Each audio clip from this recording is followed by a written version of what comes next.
They filed to take my baby before he was even born. That's the first line of this story because that's how it hit me like a gavel cracking down on a life I hadn't even started yet. No warning, no negotiation, just paperwork sliding across a polished table in some lawyer's office, my child's name Elias, reduced to a line item in a legal battle. But before that, before the filings and the letters and the threats that arrived in crisp envelopes, there was a clinic, a waiting room, plastic chairs that squeaked under weight, fluorescent lights that hummed louder than any heart monitor. And my mother Corinne, her voice rising above the shuffle of magazines and murmured prayers. "Why are you sitting? Your sister's standing." It wasn't a question. It wasn't even about kindness. It was a performance stage for strangers who weren't paying attention. Yet she acted like every eye was on her, like my posture, my swollen ankles, my shifting weight carrying the child they already planned to take were a personal embarrassment to her. I felt the sting spread across my chest, a heat that had nothing to do with the pregnancy. The shame was public sharp, louder than the scrape of my chair legs against the linoleum. Every sound exaggerated. The squeak of plastic as I rose. The shuffle of Leora's heels, perfect, pointed as if she were the heroine of this scene, and not the prop master arranging me into place. The waiting room shifted. A cough disguised as a chuckle. The faint rustle of a magazine lowering. Strangers didn't know our family politics, but humiliation has a scent, acrid, metallic, unmistakable. And they could smell it. I stood. My balance wasn't steady, but I forced stillness into my spine. My mother's eyes swept over me, cold appraisal wrapped in a smile meant for the church bulletin. Leora glanced at her phone, angling the screen so the light hit her cheekbones just right. She was already composing a caption in her head. Family first. Love above all. I could hear it even if she hadn't typed it yet. No one in that room knew that the child inside me, the child my mother pretended she was protecting the child, my sister treated like a brand asset, was already the subject of a legal petition. That before his first cry, before his first breath, his custody was being debated like property. And I wanted to scream it then to spill the truth across the sterile floor. You think this is about a chair, they've already written me out. They've already decided I don't count. But the words stayed locked behind my teeth. Instead, I sank into silence, the kind of silence that felt heavier than any noise. And as I lowered myself back into that chair, slow, deliberate plastic groaning beneath me, the humiliation pressed harder than the fluorescent light, harder than the whispers that would follow me out the door. That was the beginning. The moment I understood that they weren't waiting for me to fail. They were staging it. And they wanted witnesses. The crack of a chair shifting the low thrum of voices. If you've ever been humiliated in public by your own family, press 1. If not, press 0. The waiting room wasn't just a room. It was a stage built to remind me what I had already lost.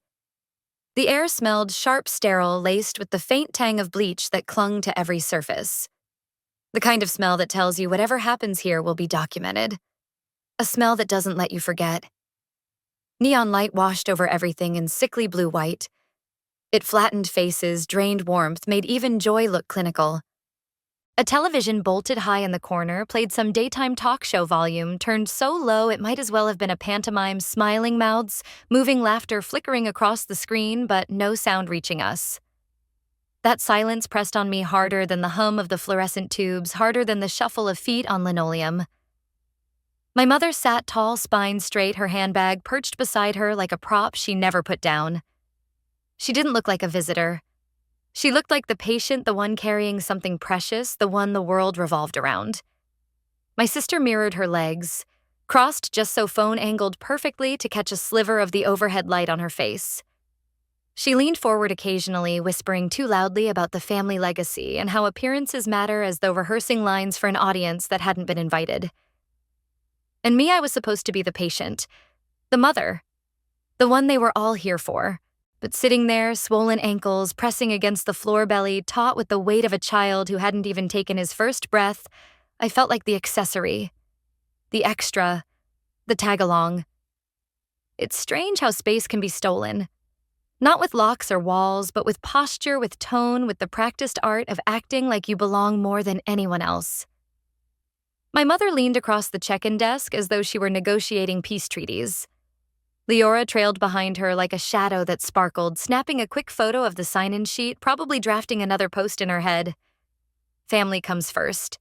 Blessed to be here for what matters. And me, I hovered behind pen clutched in my hand, waiting to write my own name, but never given the chance. That was when the nurse appeared. A folder in her hand, the paper crisp, the manila edges still stiff. She glanced at our cluster and without hesitation extended it toward Leora. "Here's your file, ma'am. It was a mistake, a small clerical error, the kind that happens every day in busy clinics. But it hit like a verdict."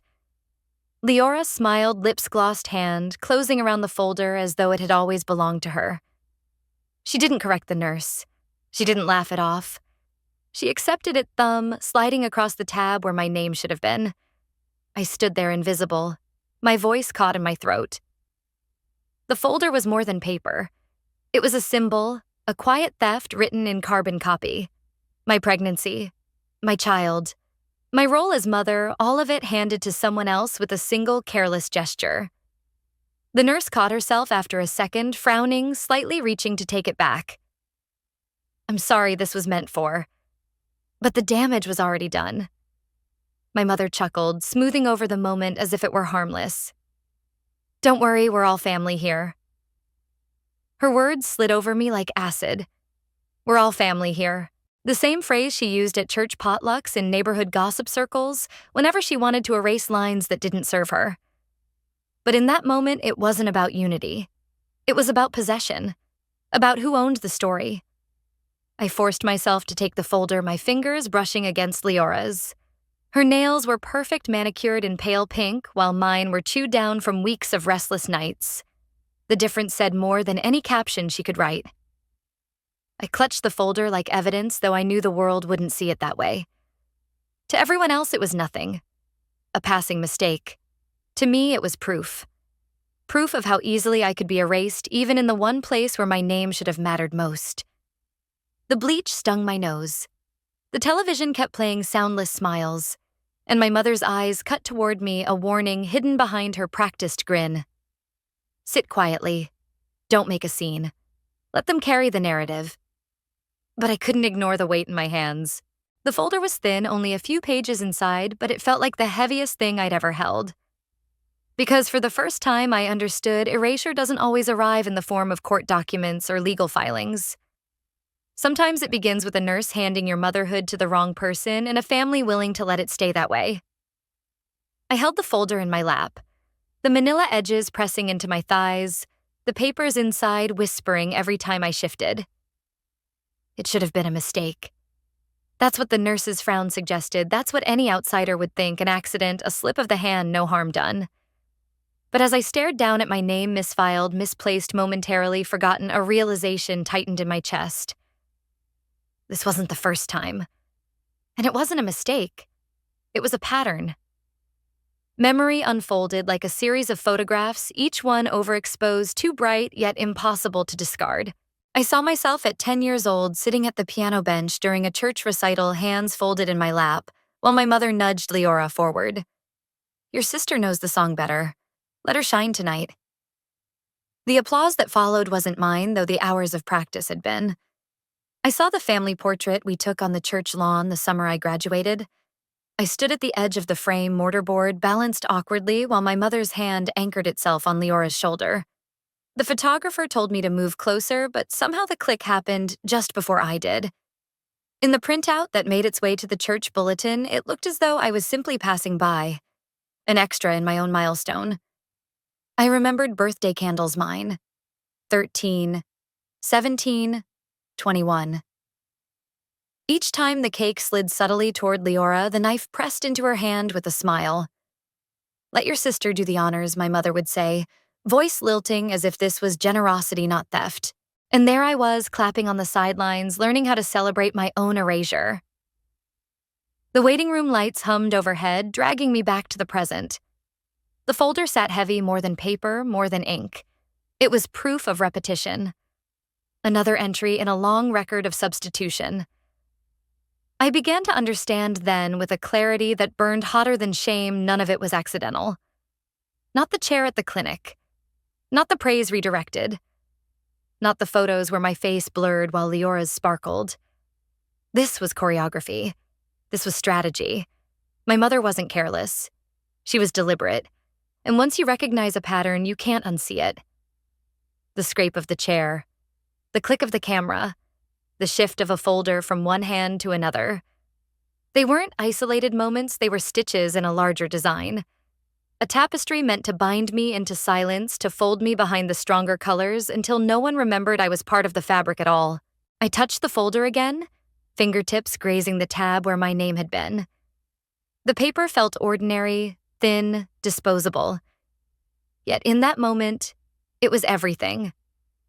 The first time the motif revealed itself, not just as a memory, but as evidence.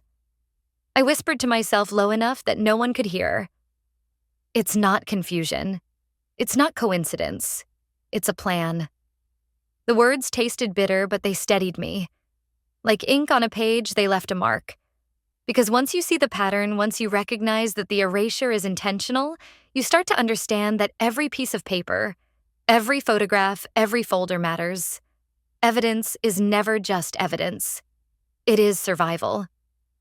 I pressed the folder tighter against me, holding it as though it were Elias himself, not just documents waiting for signatures. My mother's laughter rang down the hallway, polished, practiced, ready for public ears. My sister's phone camera flickered again, catching the curve of her smile, the angle of her chin. And me, I stayed quiet. Not out of obedience this time, out of calculation. Because the pattern was clear now, and I knew the only way to fight erasure was to start keeping my own record. Every photo, every misstep, every slip of the tongue, every stolen seat. They thought they were writing me out. What they didn't know was that I had already started a counter-archive. And it began with a folder.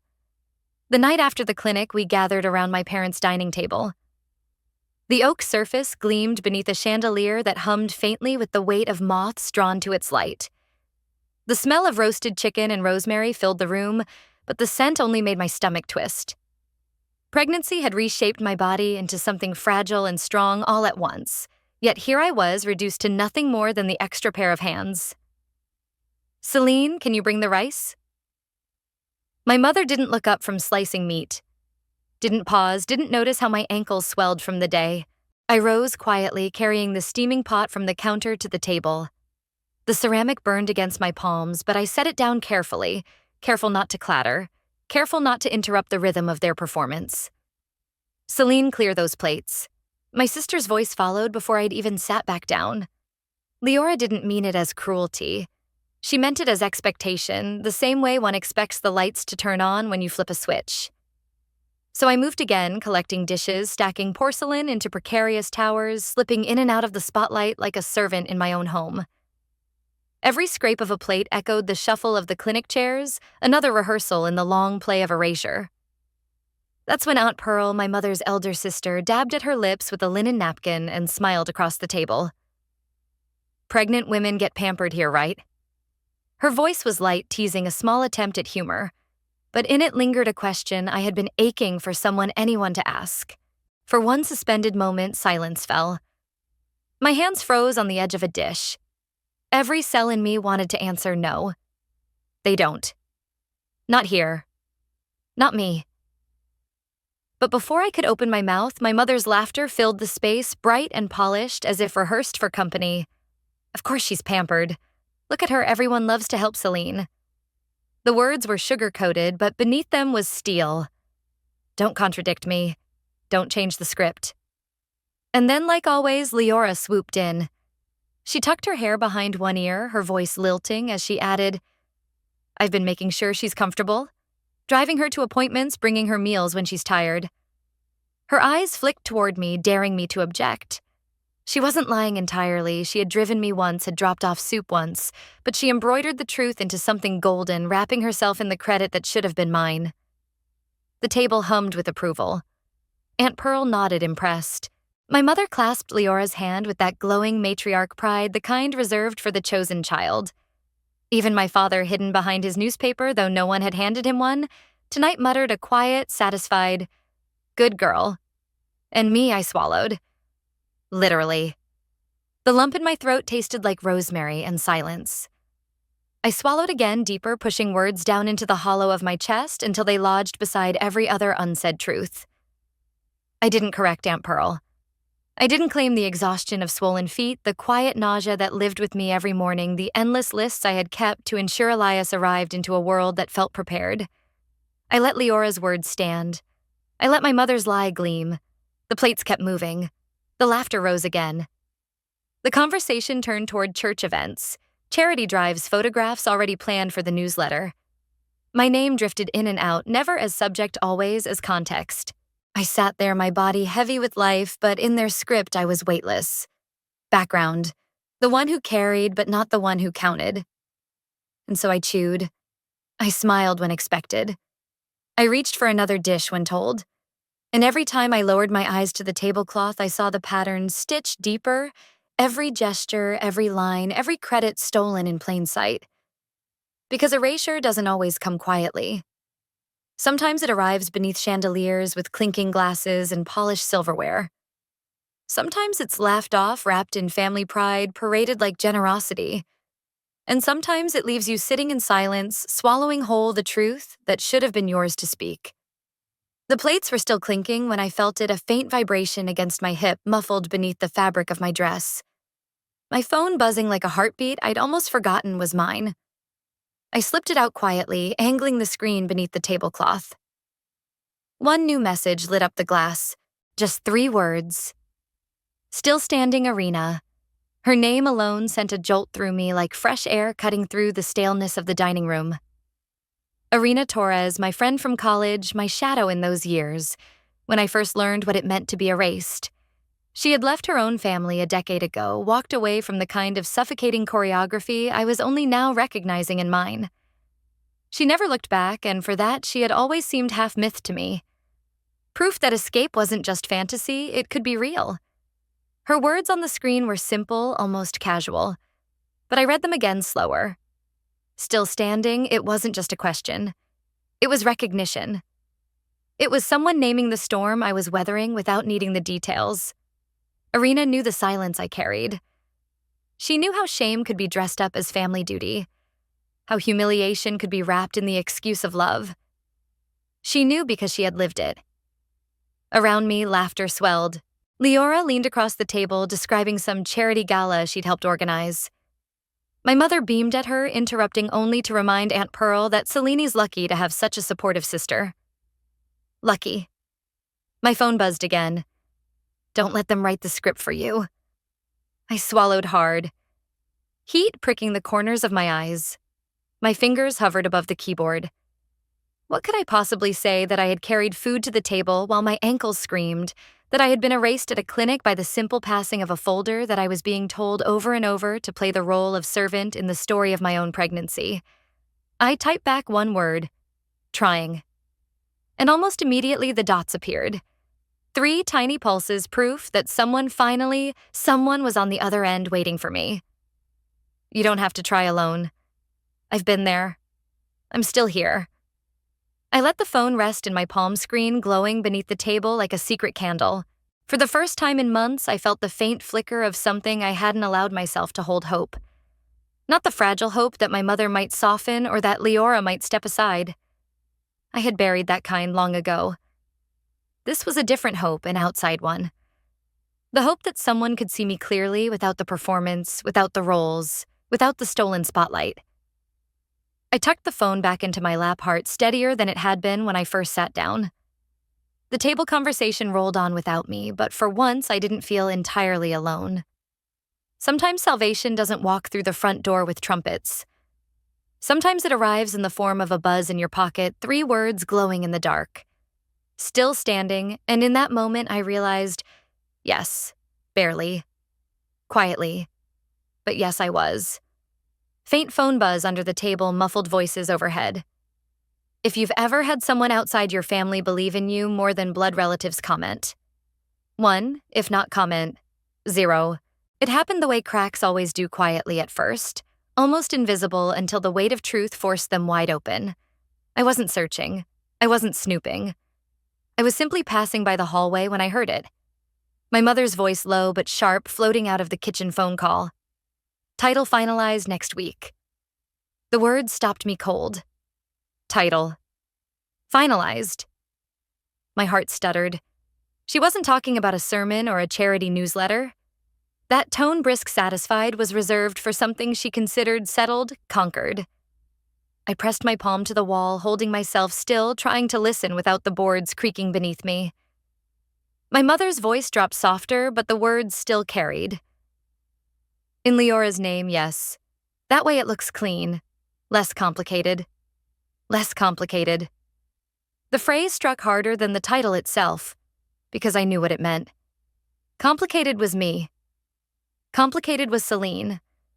Complicated was a pregnant woman insisting on rights she wasn't supposed to claim. I slipped away before the floor betrayed me, pulse hammering against my ribs. Later, when the house had settled into its post-dinner silence, I wandered into the den. The air still smelled faintly of lemon polish and old paper, the furniture arranged like a stage set that never changed.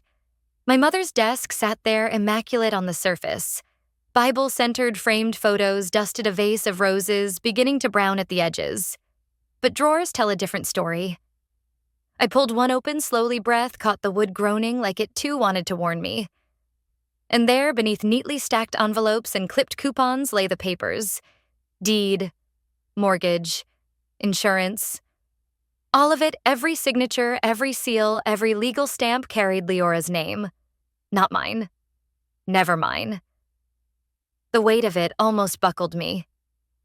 My hands shook as I lifted each page, the crisp shuffle of paper loud in the stillness. SFX paper flipping. The ink shone under the lamp's yellow glow lines of authority that didn't belong to me. The world had been written already, assigned already. Even Elias, though not yet born, was folded into a future stamped with someone else's identity. A camera shutter clicked. Not from a phone this time, but from memory, the sound etched into me from years of staged photographs. I realized I had pulled my own phone out, fingers moving before thought. Click, click, capturing each page. Evidence. Because paper doesn't lie. Paper doesn't forget. Paper carries weight long after voices deny. My throat ached with the urge to scream, to storm into the kitchen and demand answers. But the same silence that had been my curse now became my strategy. Rage would give them proof of their story that I was unstable, unfit, undeserving. But quiet gave me time. Quiet let me collect. Quiet let me archive. I snapped another photo, angling the page so the notary stamp glinted. This wasn't just property paperwork. This was theft dressed in legality.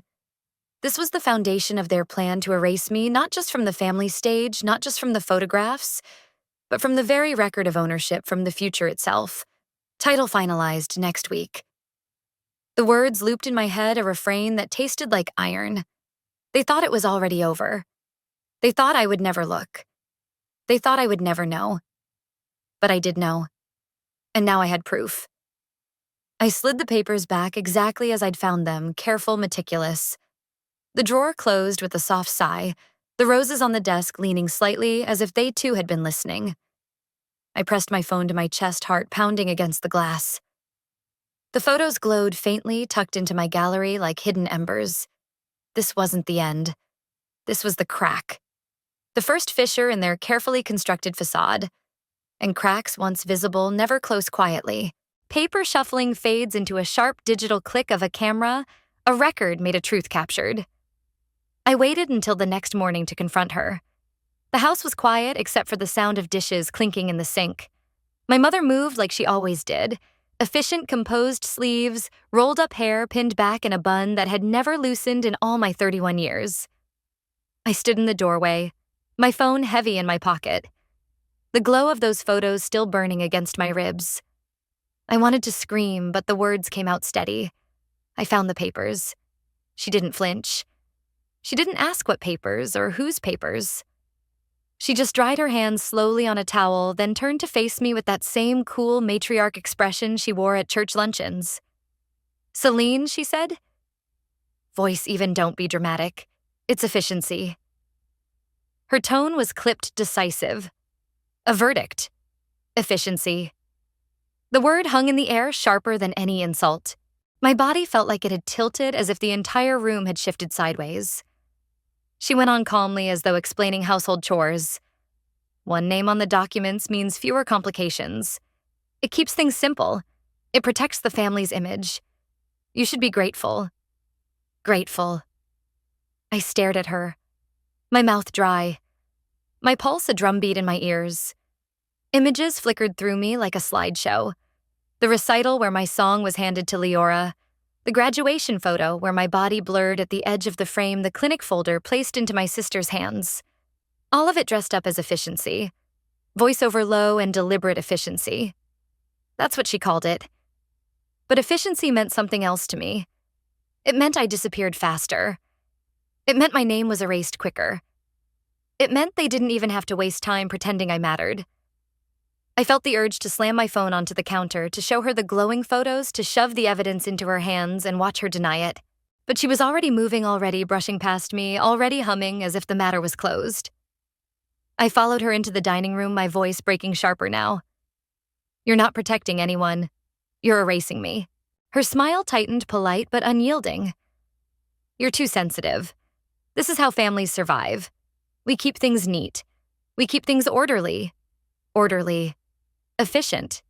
Simple. I realized then that to her motherhood wasn't about love or care or the child inside me. It was about optics, about smoothing wrinkles before anyone else noticed, about turning me into background so that Leora could shine without questions. My hands clenched around the back of a chair, knuckles white. I wanted to throw the word back at her, to spit it out like venom efficiency. But I swallowed it the way I had swallowed every humiliation before, only this time it carved into me differently.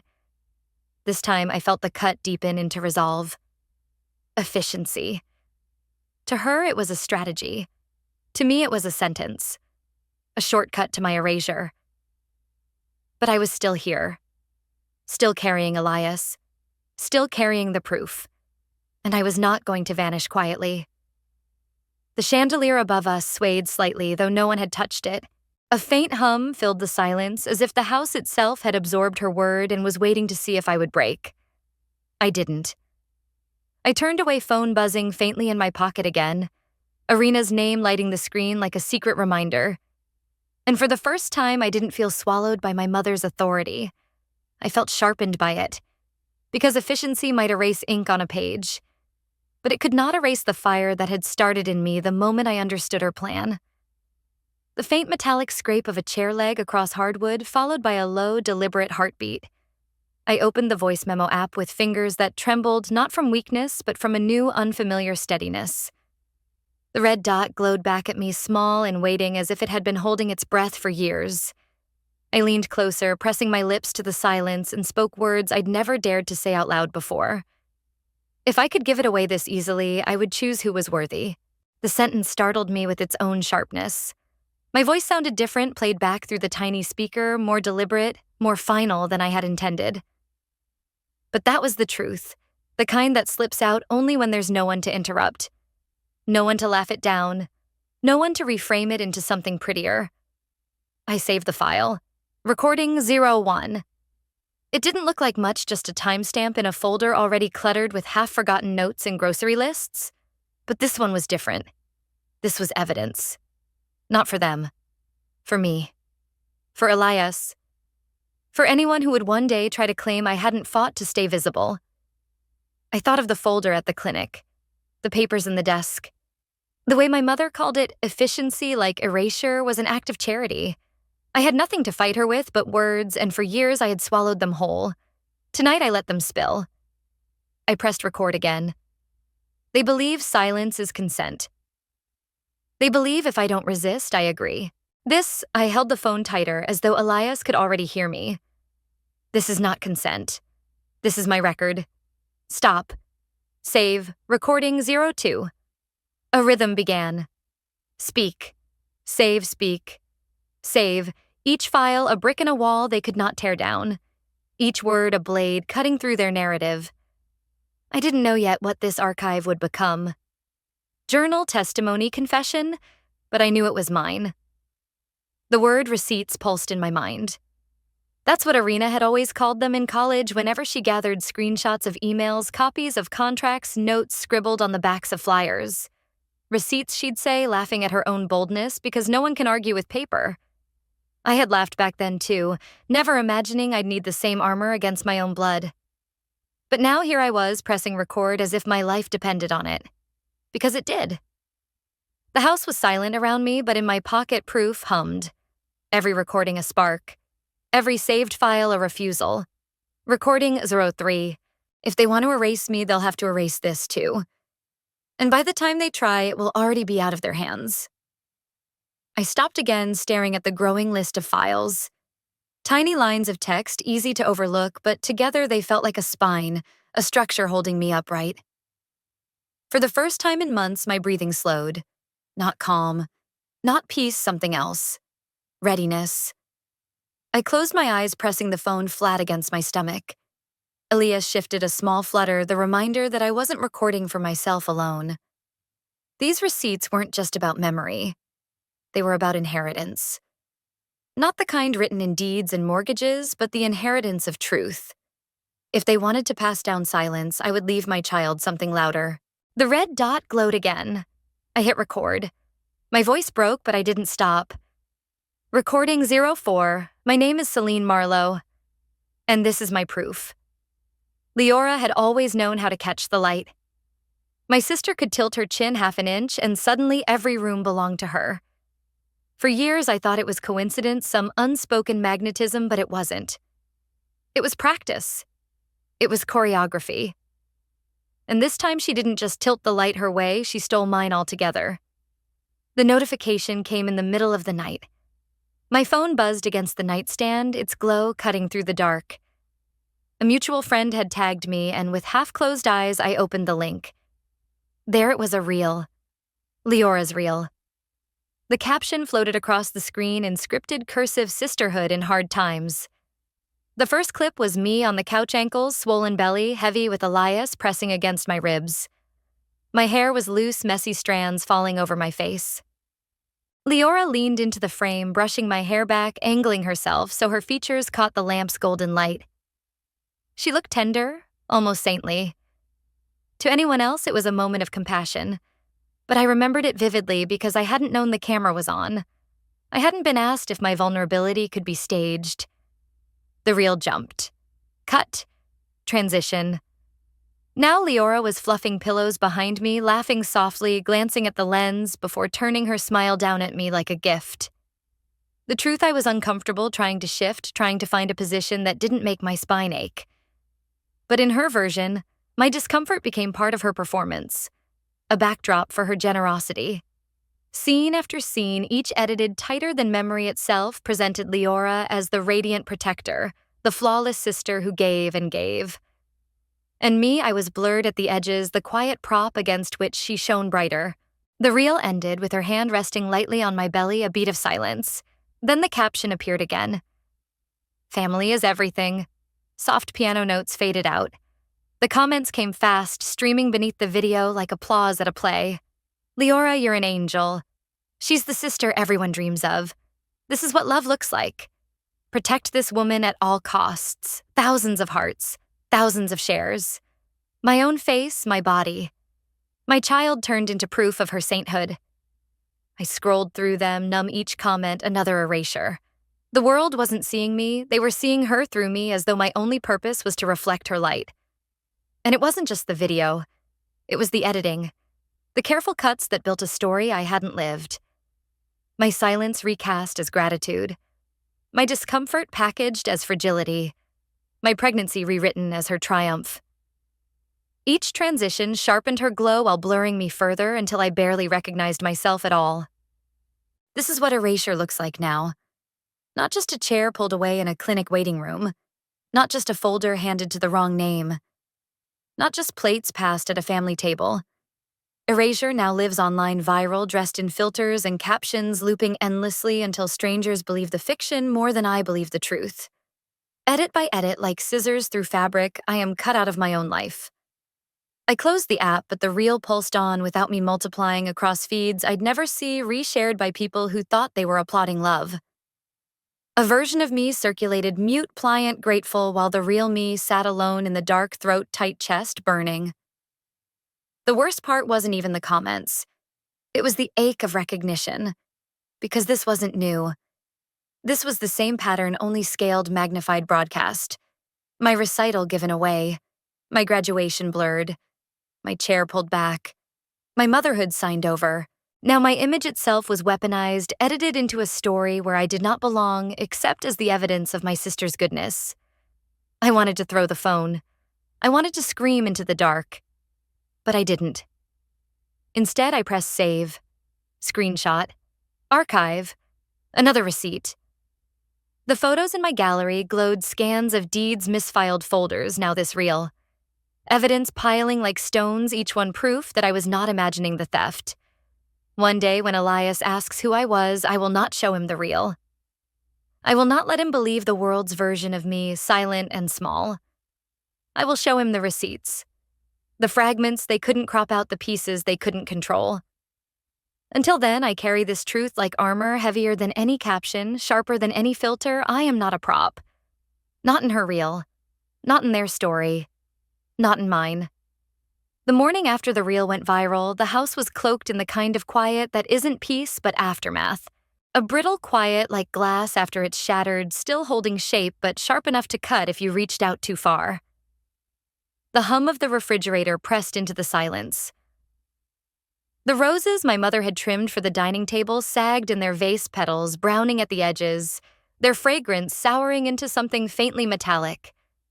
My sister's perfume still hung in the hallway, sweet and suffocating, a reminder of her presence, even when she wasn't there. I moved barefoot across the tiles, the cold biting into my soles. I meant only to pour a glass of water to escape back into my room before the day swallowed me whole. But then I heard its soft, deliberate a voice I almost mistook for the house itself breathing.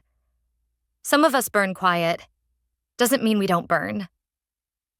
The words slid across the kitchen like smoke. At first I thought I'd imagined them. But then I saw her Marbeth bent over the dining table cloth, moving in slow circles, wiping at invisible dust. She didn't look at me as she spoke, as though the wood itself needed to hear her more than I did. I froze. My hands tightened around the glass I hadn't yet filled. For years, Marbeth had been the background hum of this house, the steady rhythm beneath all the performances. She wasn't blood, wasn't family, not in the way my mother demanded the word be defined.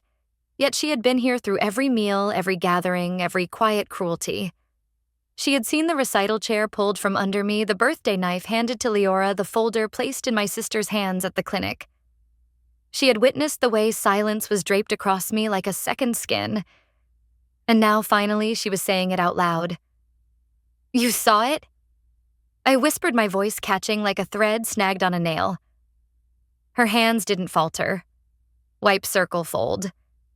Then finally, she lifted her head. Her eyes, dark, steady, unshakable, met mine.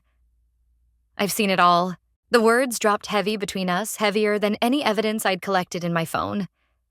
For the first time, I wasn't alone in my archive. For the first time, there was another voice to testify. She lowered her voice further, almost conspiratorial. "They think silence is loyalty. But silence is just smoke. Fire leaves marks even if no one admits where it started." The kitchen blurred for a moment. My throat tightened. My eyes stung, though I refused to let tears fall. No one had ever spoken this way within these walls. No one had dared. The house had always been curated by my mother, every word, every smile rehearsed, every silence orchestrated. But here was Marbeth breaking the script. "Why now?" I asked, barely breathing. "Why tell me this today?" She folded the cloth with sharp precision, laying it flat against the table like a final period at the end of a sentence. "Because one day," she said, "they'll call you dramatic. They'll call you unfit. They'll call you ungrateful. And when they do, you'll need more than your own voice." Her words slid into me like seeds into soil, small but undeniable. A witness. A record outside of myself. For so long, I had lived as if the only proof I had was what I could collect, screenshots, recordings, receipts. But here was someone who had been quietly collecting alongside me, not in files or photos, but in memory, in truth. I studied her face, its calm lines, the quiet blaze behind her expression. She was not loud, not theatrical like my sister, not polished like my mother, but she burned steady. She burned in ways they would never see until it was too late. And suddenly I understood my receipts weren't just digital. They were human. They were living. They were eyes that had seen ears, that had heard a voice that could say, yes, it happened. Yes, she was erased. Yes, she fought. I carried her words with me all day. They sat deeper than the photos in my phone, deeper than the voice memos I had begun to collect, deeper than even Elias's fluttering movements inside me. They settled in my bones. Some of us burn quiet, she had said. Doesn't mean we don't burn. For the first time in years, the silence of this house did not feel like a cage. It felt like kindling. And I knew when the moment came, it would be enough to set the record on fire. I opened my laptop late that night, the room lit only by the blue glow of the screen and the faint hum of the ceiling fan. The house was silent. My mother asleep in her room, my sister off somewhere rehearsing her next performance, but I couldn't sleep. My heart still carried the echo of Marbeth's words, steady and undeniable. Some of us burn quiet. Doesn't mean we don't burn. So I began. A new folder blank and waiting, the cursor blinking like it was holding its breath. I typed the title slowly, deliberately, just in case. It looked small, almost ordinary, but my hands trembled as if I had carved it into stone. Inside, I began laying down the record of my life the way an archivist might, piece by piece, fragment by fragment, as though one day a stranger might need to sift through it to know who I really was. The first file, the photographs I had taken of the deed, the mortgage, the insurance, every line signed with my sister's name where mine should have been. I dragged them into the folder one by one, the thumbnails glowing like embers. Then came the screenshots, the reel Leora posted, the comments that praised her as an angel while turning me into a prop. The proof of how quickly the world would believe a lie if it came with the right lighting and music. I saved them all timestamp after timestamp, building a record that no one could erase with a smile. Next, the voice memos. My own words shaky at first, but growing sharper, each one a receipt of survival. I uploaded them into the folder, labeling them carefully. Recording 001. Recording 02. Recording 003. To anyone else, they might sound like fragments, scattered sentences spoken into a void, but to me they were scripture. I pressed play on the first one, hearing my own voice repeat back, if I could give it away this easily, I would choose who was worthy. The sound was fragile, but it was mine. Finally, I added the threads from the group chat. Screenshots of messages, the ones where my family made decisions about me as if I weren't in the room, as if my silence was permission. Their words casual and efficient, betraying how little they thought of my existence in this story. They believed group chats were temporary words evaporating into the ether. They didn't know I was saving them, every line tucked into the archive like another shard of glass. I leaned back, staring at the folder as it filled, growing heavier with proof. It didn't look like much, just icons on a screen, but to me it was weightier than any deed, any title, any sermon my mother could polish for the community. It was my record, my counter-narrative, my survival stitched together in digital fragments. My breathing slowed.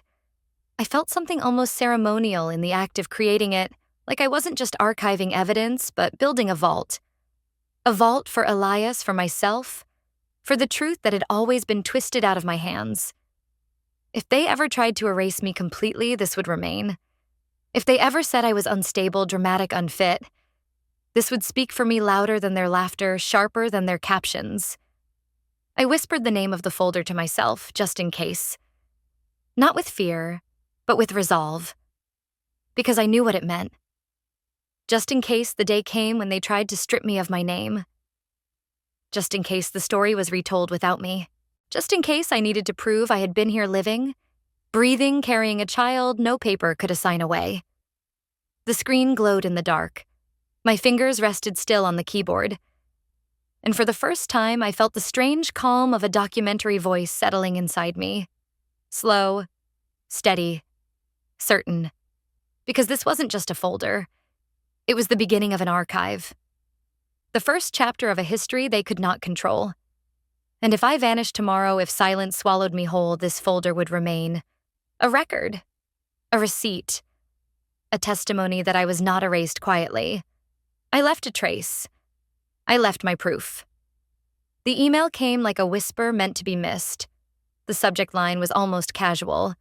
Document attached, as though what waited inside was no heavier than a grocery list. But when I clicked, when the glow of the screen poured into the darkened room, I saw the file waiting for me. One PDF, a square of silence holding its breath. My fingers hovered above the trackpad longer than they should have, because part of me already knew. I opened it anyway. The words at the top carved themselves into me. Petition for pre-birth custody. I stared, unblinking, the letters blurring until they seemed to burn through my eyes and into my skull. For a moment, I forgot how to breathe. My chest rose in shallow stutters as though the air had grown too heavy to swallow. I scrolled once, then again, the pages unspooling like a verdict that had already been written.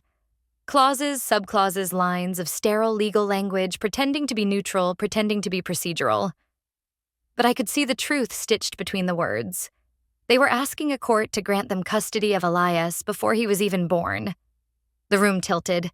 The desk pressed hard into my thighs as though it wanted to anchor me, but I felt untethered, pulled into a storm that had been brewing behind my back. I searched frantically for my name, needing to see it, needing to understand where I fit in the pages that were supposed to define my future.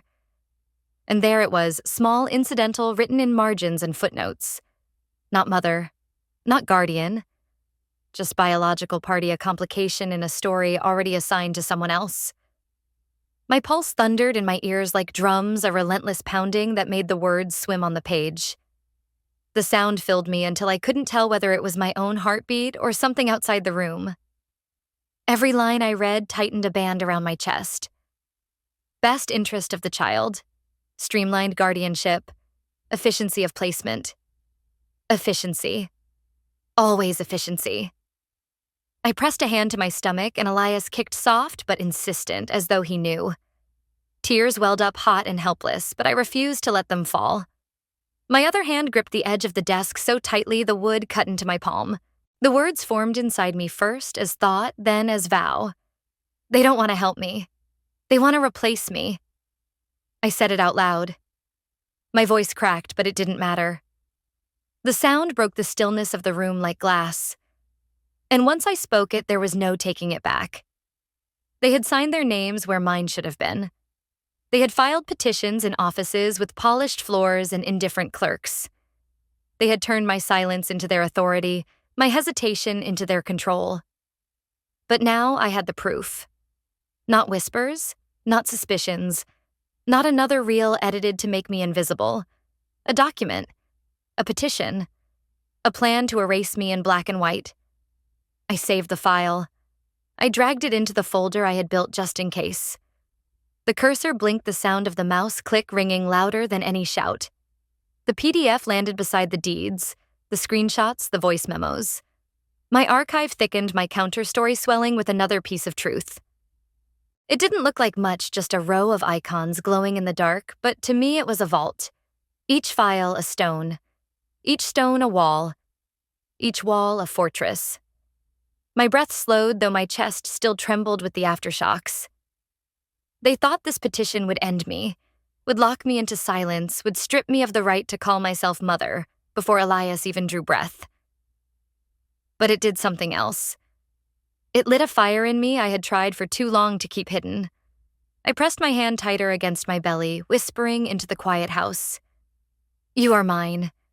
They can't petition you out of me. They can file every paper they want, but they will not replace me. Elias shifted again, a ripple beneath my skin, and I let the movement steady me. I closed the laptop, but left the file saved, knowing it was waiting for me, knowing it would not vanish, no matter how much they tried to make me vanish. The glow of the screen faded, but the vow inside me burned brighter than ever. If you've ever been erased from a document that should have carried your name, if you've ever discovered your family rewriting your existence in ink and signatures, then you know the shock in my chest, the betrayal in my bones. If yes, Press 1. If no press, 0. Arena came on a day when the sky was the color of slate and the air carried the damp chill of rain that hadn't quite decided to fall. The windows were fogged at the edges, the kind of weather that made the whole world feel paused, suspended. When I opened the door, she was standing there with her leather bag slung across her shoulder. Her hair frizzed slightly from the mist. Her eyes sharp and focused in a way that made me feel both exposed and steadied. She didn't hug me. She didn't murmur sympathy. She simply walked past the threshold as if she had always belonged here and placed her bag on the table. Without hesitation, she pulled out a thick black binder and set it down. The sound of it hitting the wood echoed through the small apartment louder than it should have been, as though the binder itself wanted to announce its arrival. She flipped it open, its metal rings shining under the weak light of the lamp, and began to work.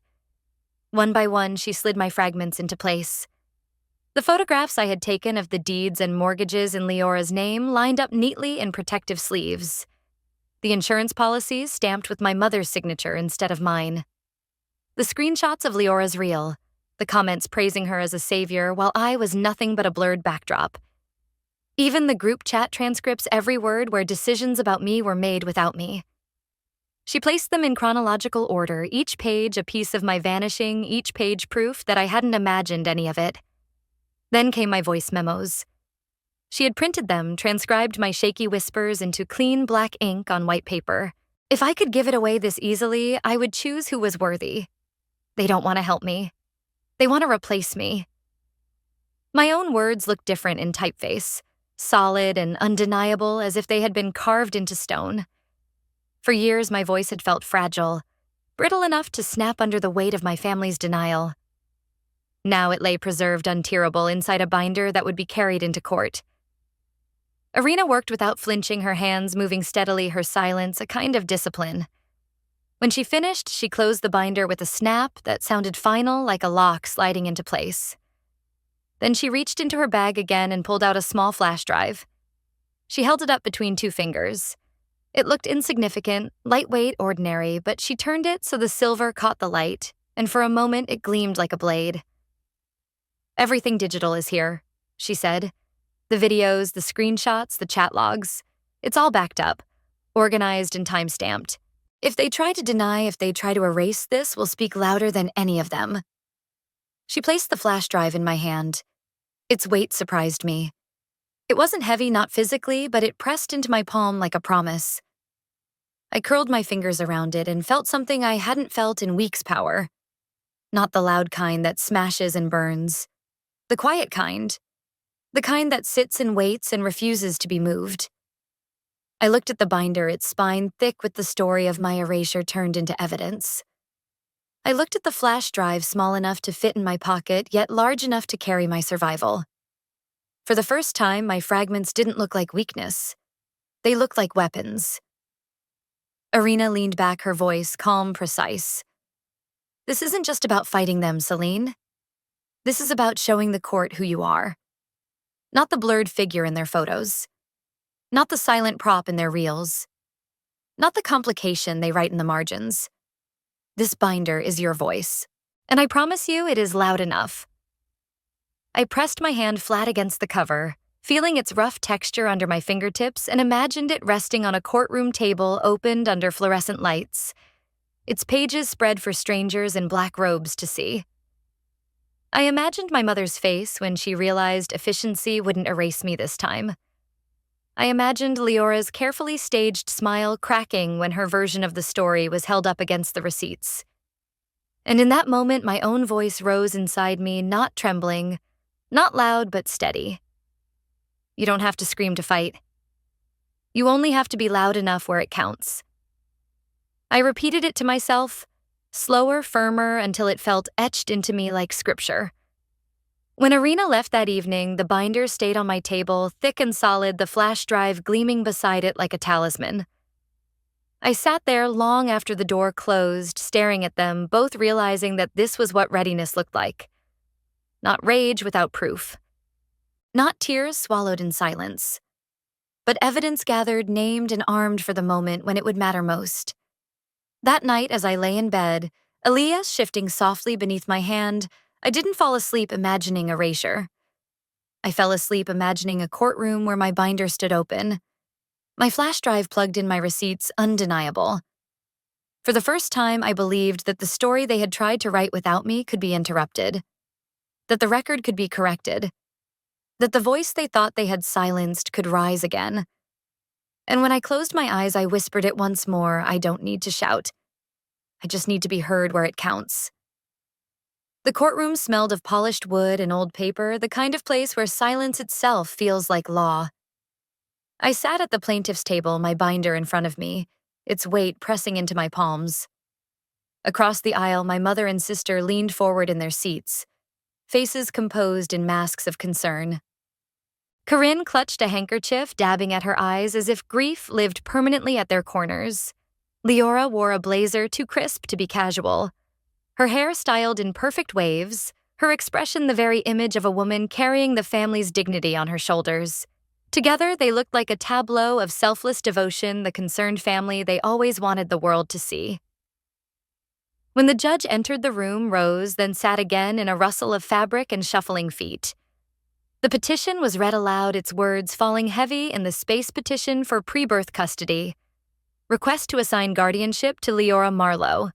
Request for child's surname to be recorded under her lineage for clarity and continuity. I flinched at that last part, the way the syllables struck my ears. They weren't content to take custody. They wanted to rename my child. To rewrite bloodlines with a flourish of ink to fold my son into their script as if I had never existed at all. My lawyer's hand brushed mine, grounding me. Arena's eyes were steady sharp, reminding me of the binder at my side, the flash drive in her pocket, the archive we had built from fragments.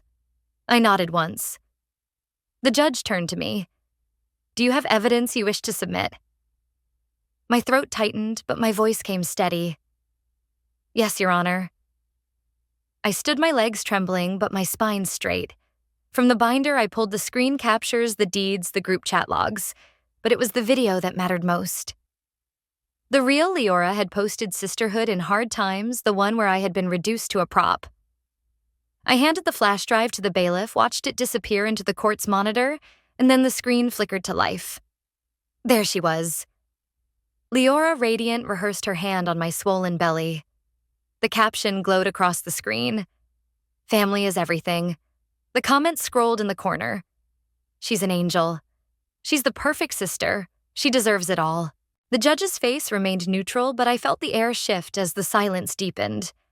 I spoke then louder than I'd ever heard myself in this family's presence. They don't want a child. They want an heir. They want a name, a legacy, a performance. I don't want an heir. I want a son. The words echoed heavier than I expected, carrying across the courtroom like they had been waiting for years to be spoken.